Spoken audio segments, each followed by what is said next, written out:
Olá, olá, meus amigos e minhas amigas. Sejam bem-vindos e bem-vindas ao universo mágico da numismática. Meu nome é Wellington Henrique e vocês estão no canal Wellington Novos Colecionadores. E hoje nós vamos para uma apresentação incrível, maravilhosa, diferenciada dentro desse universo mágico da numismática. E nós vamos desvendar os mistérios que existe nessas duas moedinhas tão escassa, mais uma tão rara, a 10 centavos FAL.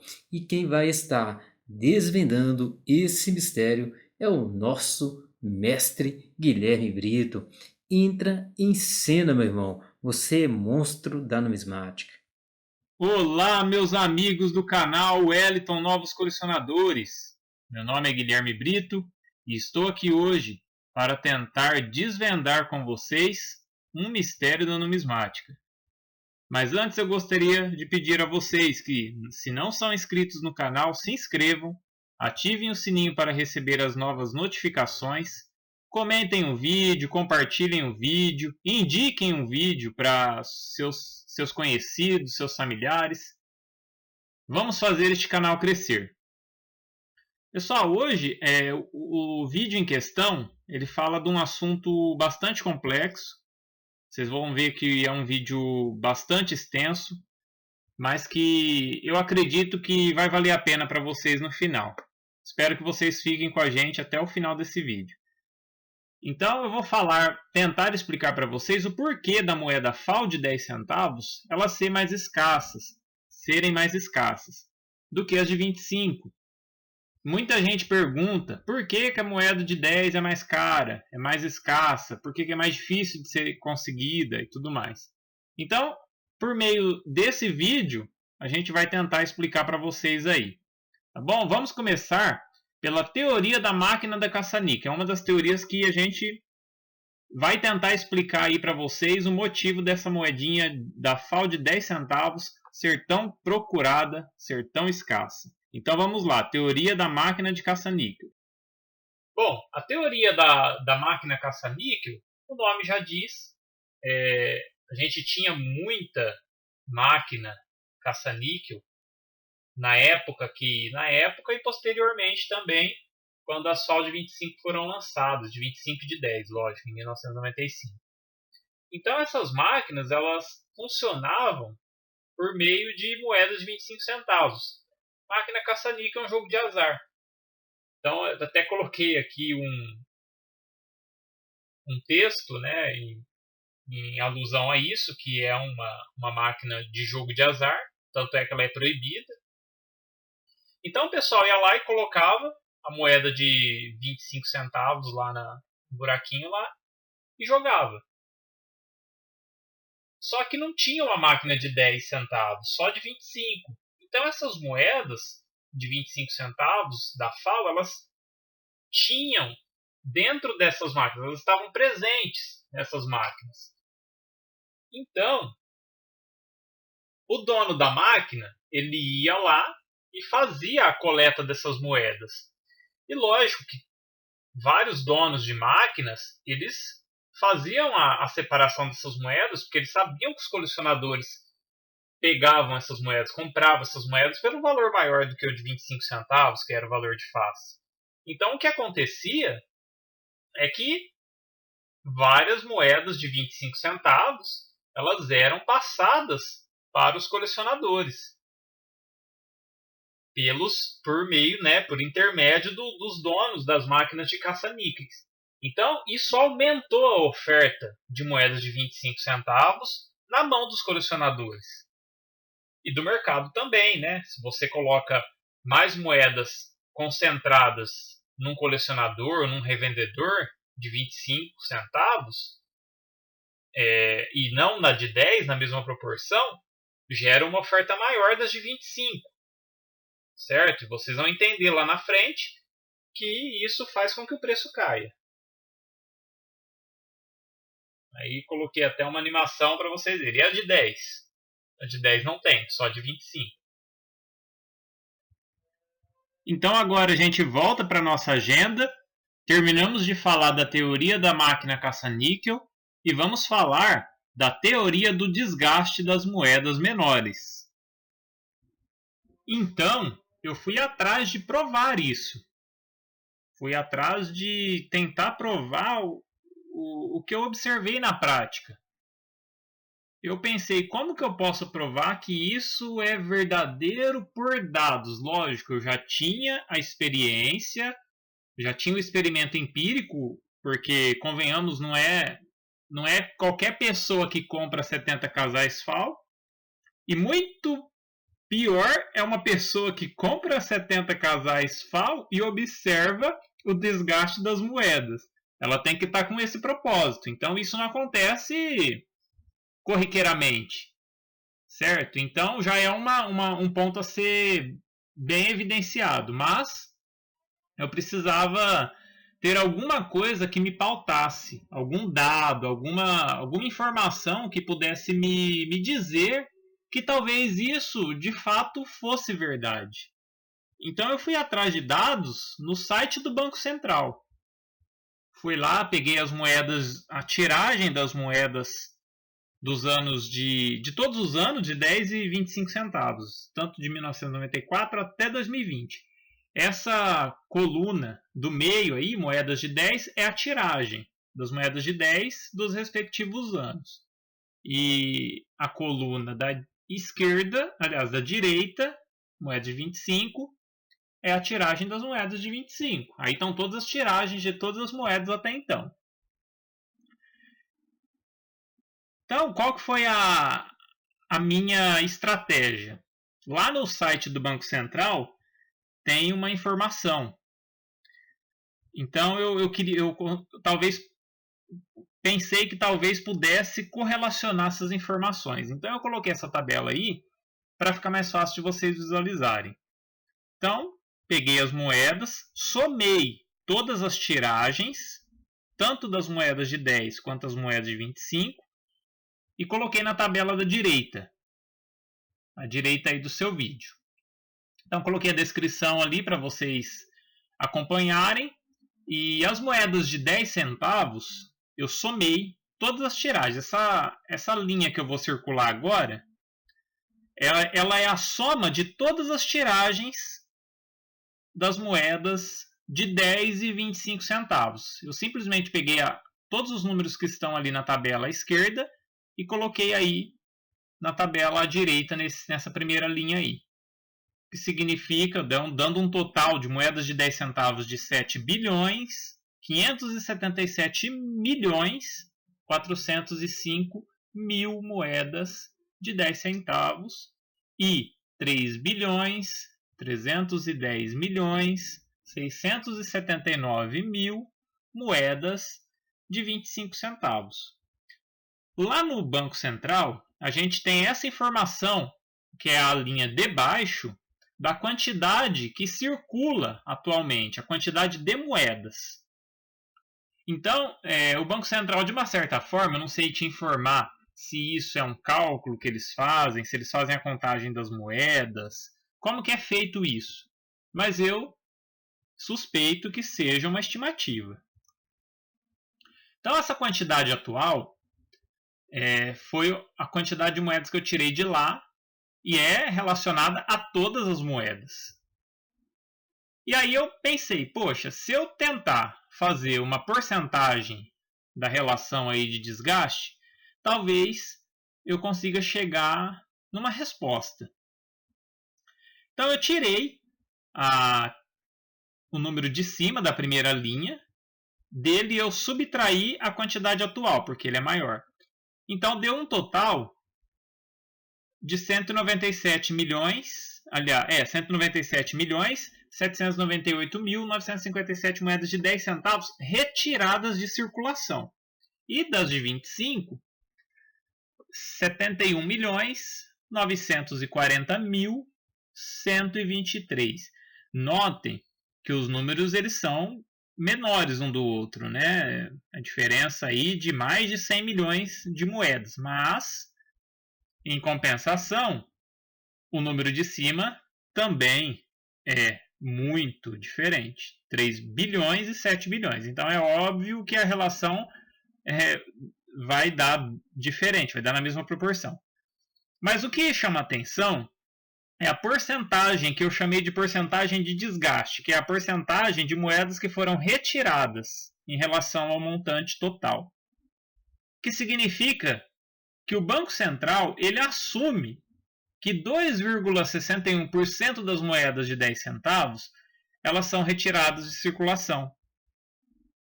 E, para minha surpresa, este número é maior do que as de 25, que percentualmente corresponde a 2,17. Então, a gente tem uma resposta técnica por meio de dados que, de fato, as moedas de 10 centavos elas sofrem mais com a ação de circulação.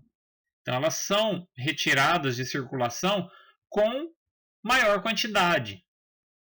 Agora, o motivo disso acontecer, não me pergunte, eu não sei responder, não sei por que o Banco Central informa isso, eu não sei se ele tem uma pesquisa interna ou se ele faz a contagem, eu acho que é na teoria e eles devem ter um motivo sim. Então, eu fui atrás da tiragem da FAO, todo mundo sabe, é 1 milhão de peças, e aí, lá no site do Banco Central, ficou provado para mim. No começo do áudio eu não quis assumir para vocês, mas eu já sabia, porque eu tive isso na prática. Mas de fato é uma estatística isso. Não é a contagem real das moedas, não, porque a gente observa que esse percentual ele foi lançado também nas moedas da FAO. A gente tem a tiragem de 1 milhão e a quantidade atual das moedas de 10 centavos são 973.896. É ligeiramente menor do que as FAO de 25. Então, há uma resposta. Essa não é a explicação, porque, de fato, o valor das moedas de 10 centavos é o dobro das moedas de 25. E aí a gente não observa essa mesma proporção, não é o dobro, pelo contrário, é muito pequena a diferença. Mas tem uma diferença. A gente sabe que isso ajuda a fazer com que seja mais difícil a gente encontrar uma moeda menor. Menor que eu falo não é menor valor monetário, é menor de tamanho. Se você pegar, eu sei disso porque eu também tenho bastante moedas de 5 e 10 centavos de 99. E na prática, as moedas de 5 centavos, elas são mais fáceis de se encontrar do que as de 10. E as de 10 são menores em tamanho, porém maiores em valor monetário. Então, de fato, faz sentido. É uma teoria que não é assim determinante, mas ela faz muito sentido para o que a gente está buscando aqui. Então, ela ajuda a fazer com que a moeda FAO de 10 centavos ela seja mais escassa. Voltamos mais uma vez para a nossa agenda. Acabamos de falar sobre a teoria do desgaste das moedas menores e vamos falar agora da teoria da exportação das moedas FAO.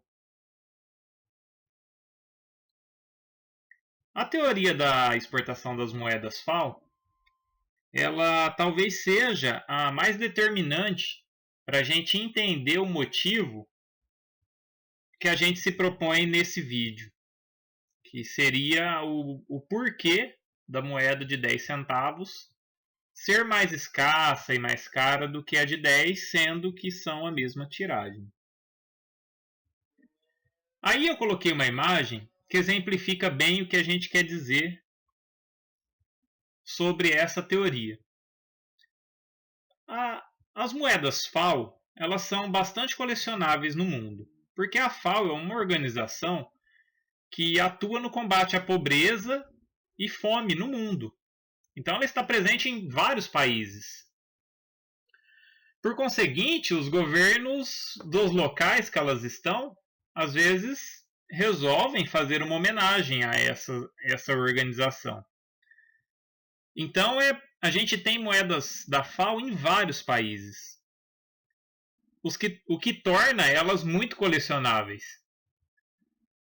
Então, além de importar essas moedas, porque tem colecionadores de moedas FAO no Brasil, a gente também exporta, porque também existem colecionadores de moeda FAO fora do Brasil. Então, aí no exemplo, vocês podem observar que eu coloquei uma moeda de 25 e duas de 10 centavos. E coloquei isso de propósito, porque a gente tem uma explicação para isso. E é sobre essa explicação que eu vou falar no próximo slide. É sobre isso que eu vou falar no próximo slide, do porquê da gente exportar mais de 10 centavos do que de 25 centavos. E a gente vai falar dos sachês dessas moedas. Bom, os sachês de 10 centavos da FAO são 100 moedas. E o sachê de 25 centavos são 100 moedas também. Por conseguinte, 100 moedas de 25 centavos são equivalentes a R$ 25 reais. E 100 moedas de 10 centavos são equivalentes a R$ 10 reais. Então, qual que é a teoria nesse caso aí? Como o investidor, né, a pessoa que vem aqui no país para pegar essas moedas, vem a passeio ou vem para esse propósito mesmo, ou pede para que alguém daqui do país as envie para eles lá, eles vão preferir levar mais moedas. Isso é óbvio, né? Eles vão levar mais moedas. Só que dinheiro é um recurso escasso. A gente não tem dinheiro na quantidade que a gente quer. A gente nunca está satisfeito. Então, tem a questão de limitação de espaço, se for uma pessoa que veio com mala e tudo mais. E tem a limitação também de peso. Se é uma pessoa que vai enviar, tem a questão de peso, custo de frete e tudo mais. Então, o que fica mais barato para eu exportar ou para eu levar embora? Moedas de 10 centavos. Porque com R$ 25 reais, que é o valor de um sachê da moeda de 25 centavos, eu compro 2 sachês e meio da moeda de 10. É o mesmo valor. Só que eu tenho em um 100 moedas, no outro eu vou ter 250 moedas. É uma diferença brutal pensando em exportação. Então a gente crê que, de fato, as moedas de 10 centavos, por ser um menor valor monetário, elas tenham sido enviadas em maior quantidade para fora. E essa é a teoria da exportação das moedas FAO. Que o Brasil tenha mandado mais moedas FAO de 10 do que de 25. Então, resumidamente, a gente pode concluir que no mundo existem mais moedas de 10 centavos. Eu estou falando no mundo excluindo o Brasil, certo? Senão não faz sentido. No mundo temos mais moedas FAO de 10 centavos do que de 25. E no Brasil, teoricamente, temos mais moedas FAO de 25 do que de 10 centavos. Então o mercado brasileiro ele apresenta essa peculiaridade, que é o preço das moedas FAO de 10 o preço ser maior do que o preço da moeda de 25 centavos.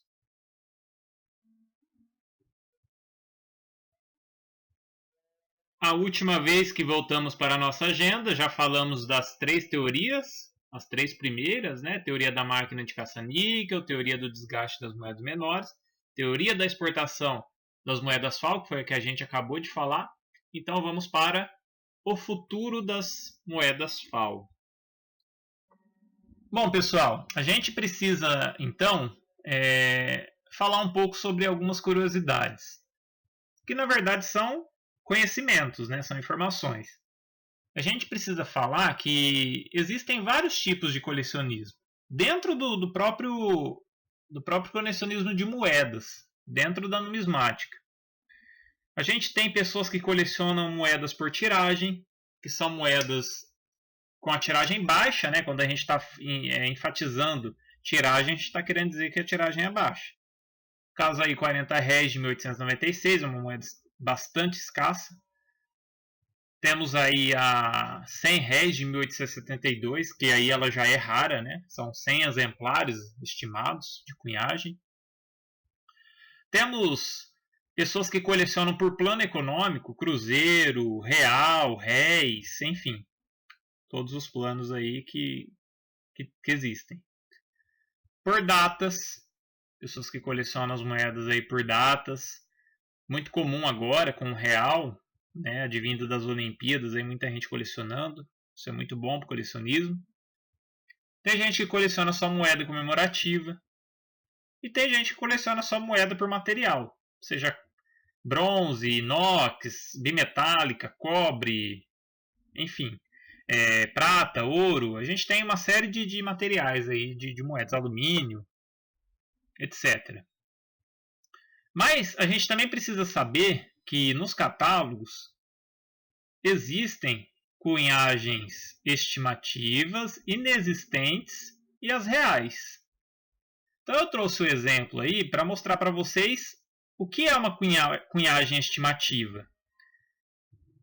O próprio nome já diz, ela é estimada, ela não é certeza. Então ali no catálogo fala, né, 1935, 50 réis, 100 unidades e tem um asterisco na frente. E aí cita que as moedas de 20 e 50 réis de 35 foram cunhadas em 1937, na verdade. E a quantidade produzida foi estimativa de Kurt Prober. Então, não é certeza, é uma estimativa. Temos moedas com cunhagem inexistente. Não é que não existe a cunhagem, existe. A gente não sabe quantas foram cunhadas. Mas existe, é óbvio. Uma quantidade foi cunhada. A gente só não sabe quantas, nem por estimativa e nada. A gente não sabe. Não tinha esse controle na época. E se tinha, não era divulgado. E a gente tem a cunhagem real, que de fato representa a realidade. Que foram cunhadas. Então a gente vai falar um pouco do futuro das moedas FAO. Mas isso eu quero deixar bem claro que é uma opinião minha. Posso estar errado e pode ser que tenham pessoas que não concordam com isso. E está tudo bem. A vida segue a mesma, cada um com sua opinião. Então, quero deixar isso bem claro. E para falar um pouco do futuro das moedas FAO, segundo a minha opinião, eu tenho que entrar um pouco na economia. Só que eu não sou nenhum conhecedor do assunto, não sou nenhum especialista, eu vou falar de maneira superficial, da forma como eu conheço. Então, vou tentar trazer a economia para o meio numismático. Vou tentar. Então a gente tem a lei da procura. O que significa isso de acordo com o mercado? A lei da procura ela está relacionada ao consumidor, ao cliente. Então, se eu tenho uma moeda, se eu vejo uma moeda sendo vendida por 20 reais e eu acho esse valor caro para ela, eu compro uma só. Então está ali o preço, né, no eixo vertical e no eixo horizontal a quantidade que eu estou disposto a comprar. Se o preço cai para 15 reais, eu vou comprar mais, eu vou comprar duas, porque já está compensando mais para mim.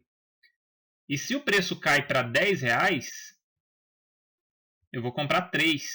Ou mais pessoas vão estar dispostas a comprar. Enfim. Então essa é a lei da procura. Quando uma moeda está com um valor muito baixo, a gente nota que várias pessoas querem comprá-la. Por exemplo, quando a moeda da DH estava R$150 há pouco tempo, poucas pessoas queriam comprá-la. Só que isso foi regulado pelo mercado. De repente, o preço começou a subir. Por quê? Os vendedores começaram a perceber que o preço estava se anunciava, ela era vendida. Se anunciava, ela era vendida. E aí, eu entro na lei da oferta. Por quê? Se eu tinha uma moeda que estava muito barata, pessoas estavam comprando. E aí, eu percebo isso, eu começo a aumentar. E aí a lei da oferta está mais ligada ao vendedor. Então o vendedor ele pensa assim: se a moeda está a R$5, eu vou vender só uma. Só vou vender o que eu estou precisando ali. Se eu estiver precisando de dinheiro, eu vendo uma e pronto. Porque eu acho muito baixo o valor, às vezes é até menor do que eu paguei. Aí sobe o preço, ela vai para 10. Aí eu vendo duas. Ou mais vendedores estão dispostos a vender duas, no caso. Sobe para 15.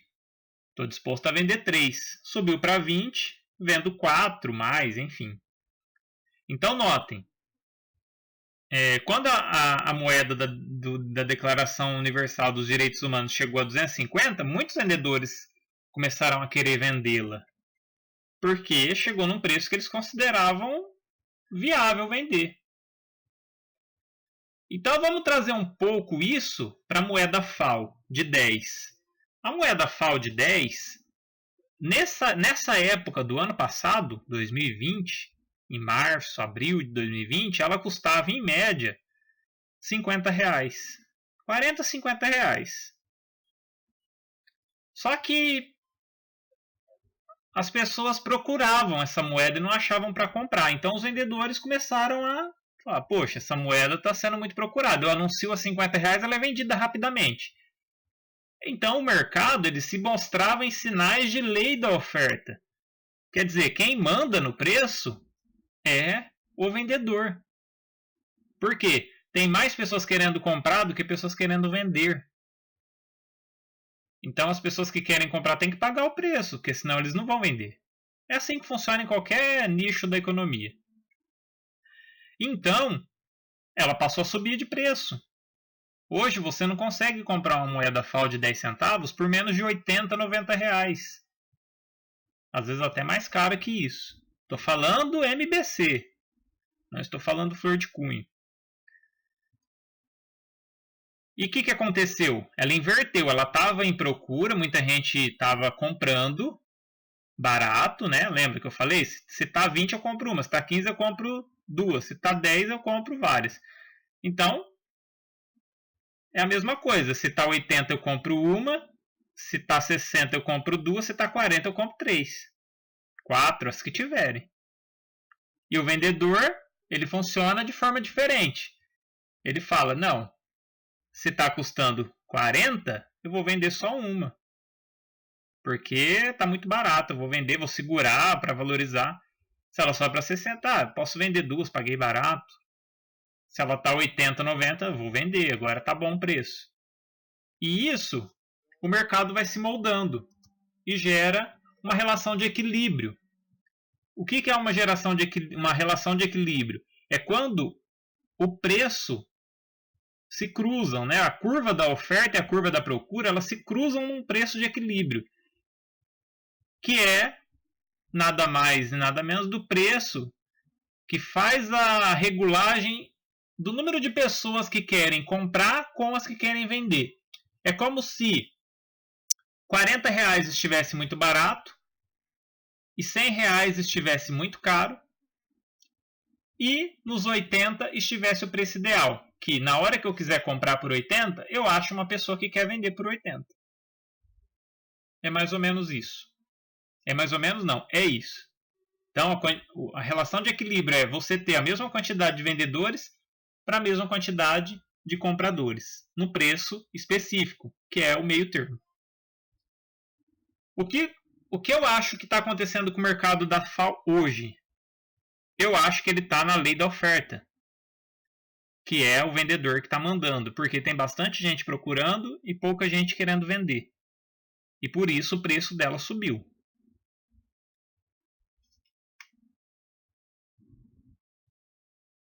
Então, a questão do futuro das moedas FAO passa um pouco pelo futuro de todas as moedas. Porque, na verdade, todas elas se comportam da mesma forma. Porque todas elas estão inseridas no mercado. Então, se a gente pegar algumas moedas específicas, tem muito colecionador que reclama.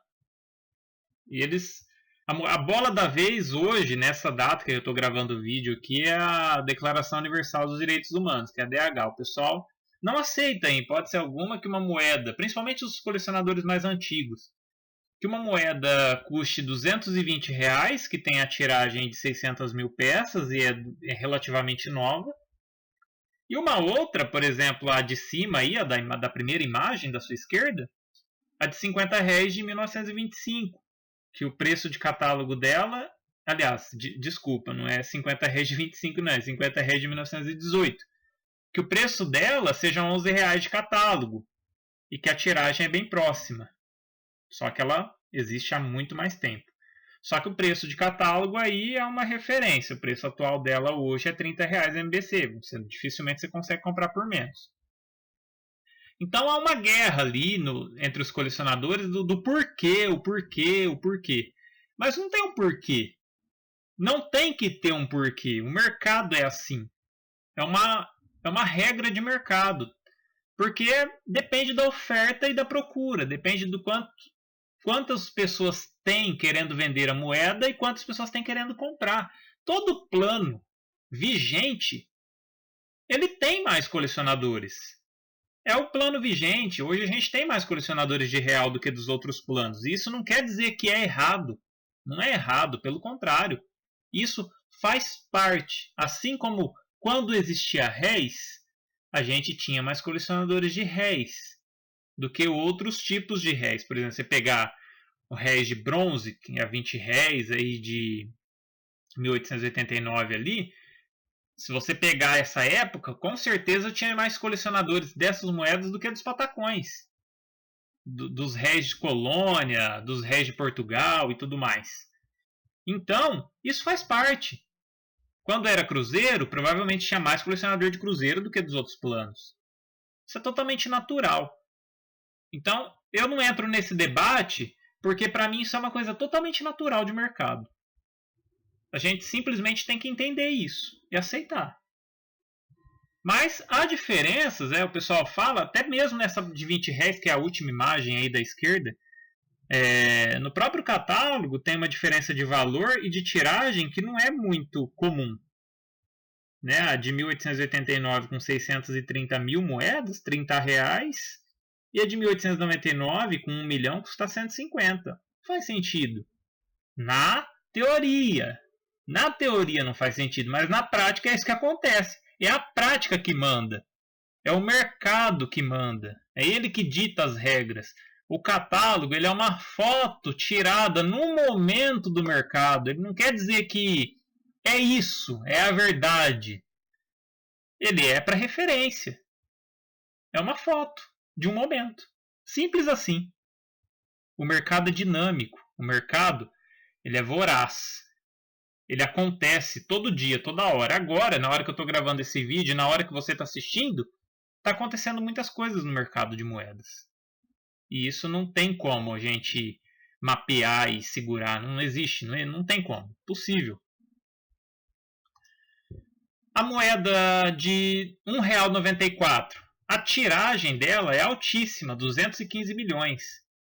Só que a gente não tem isso circulando, porque muitas delas foram destruídas. Então está aí outro detalhe para a gente se atentar.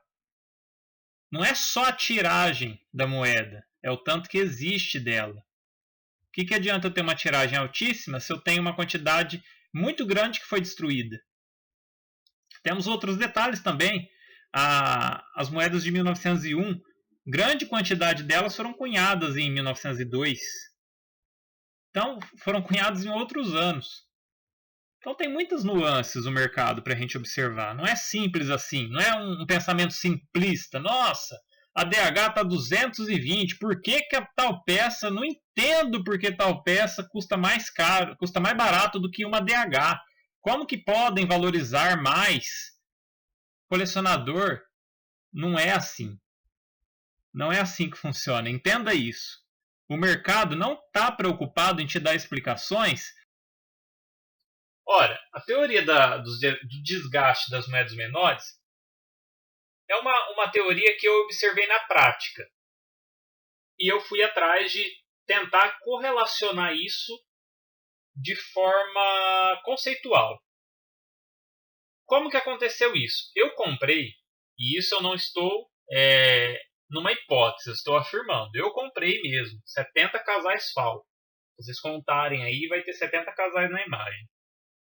Isso não foi de uma pancada só. Isso eu comprei de vários locais, de várias pessoas, de vários estados, várias cidades do país. Comprei separado, comprei junto, comprei casal FAO de 5 unidades, né? 5 casais, comprei 2 de 10, comprei 5 de 25 e assim eu fui fazendo, fui montando esse casal, esses 70 casais FAO.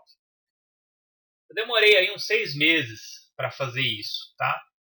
E o que eu notei foi que desses 70 casais, em torno de 7 moedas da FAO de 10, elas estavam deterioradas. Estavam bastante feias. Enquanto que as de 25 tinha apenas 4, em média. E eu coloquei a imagem aí só para representação, né? Lógico, as moedas aí estão flor de prumo. Mas, de fato, as que eu tirei, elas estavam bem feias, com oxidação, buraquinhos, muito riscadas, com detalhes nas bordas. Estavam muito feias mesmo, sabe? Então, vocês notam que as menores, elas, teoricamente, se desgastam mais. Isso eu pude observar de forma empírica, na prática. Os valores das peças. O mercado, ele é gigante. E ele dita as regras. Simples assim. E aí a gente tem mais exemplos. As moedas de bronze aí, 40 réis, 1873. A tiragem delas é relativamente baixa, aí, ó, 1874, 890 mil moedas.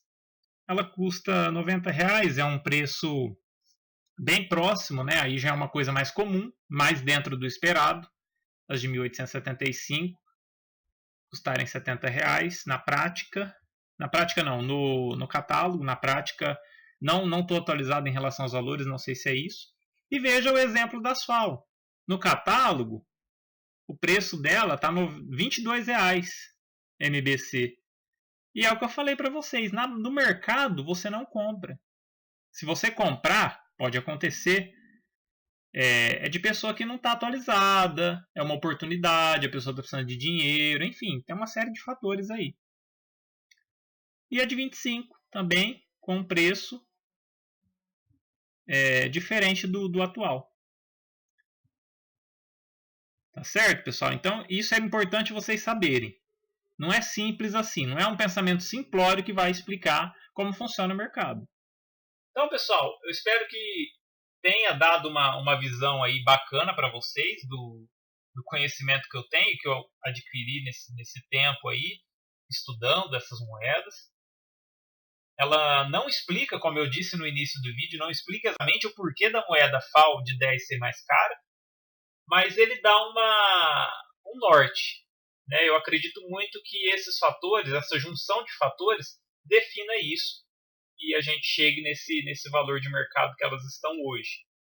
E é uma moeda que tem muito potencial.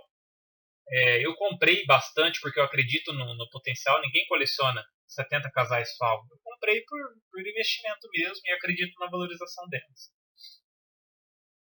Então é isso, pessoal. Grande abraço para vocês. Fiquem todos com Deus e até a próxima. Uau! Que apresentação, mestre Guilherme Brito! Esse é um presente para o universo mágico da numismática. Que belo trabalho, viu, meu irmão? Eu tenho que agradecer aos meus amigos e às minhas amigas, a todos vocês, assim eu me refiro, e também a Deus, primeiramente. Eu sempre digo que os bons amigos é a família que Deus nos permitiu escolher. E eu sou muito grato por vocês que acompanham o nosso trabalho, a todos os parceiros que acreditam nesse projeto e que acreditam que a numismática ela pode ser grandiosa, ela pode ser mágica, ela pode ser espetacular. E estão em busca de fazer uma numismática diferenciada para todos. Inscreva no canal, ative o sininho para receber todas as notificações, deixe aquele like para fortalecer e compartilha esse vídeo para que possamos juntos atravessar fronteiras. Vamos que vamos!